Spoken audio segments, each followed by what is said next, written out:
अनाथ बच्चे की दर्द भरी कहानी।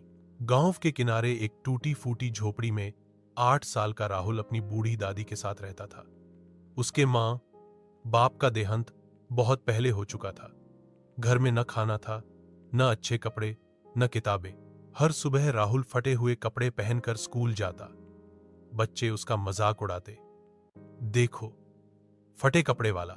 लेकिन राहुल चुपचाप अपनी किताबें खोलकर पढ़ता रहता। दादी कभी कभी पड़ोसियों से आटा या सब्जी मांग लाती, जिससे दोनों का पेट भरता।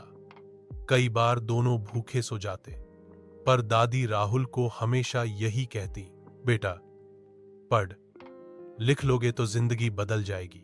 राहुल को पढ़ाई से बहुत लगाव था। वह दूसरों के घर की बत्ती की रोशनी में बैठकर देर रात तक पढ़ाई करता।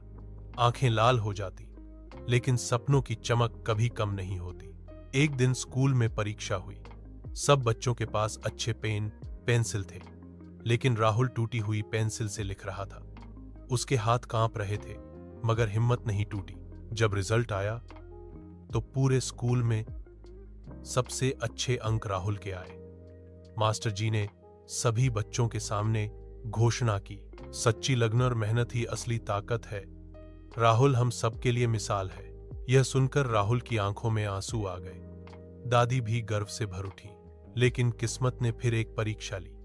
उसी साल दादी बीमार पड़ गई। इलाज के लिए पैसे नहीं थे।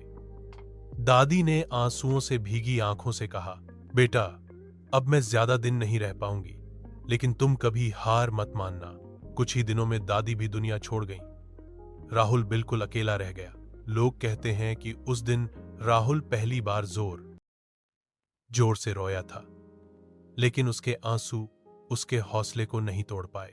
बड़े होकर राहुल ने पढ़ाई पूरी की और एक बड़ा अधिकारी बना।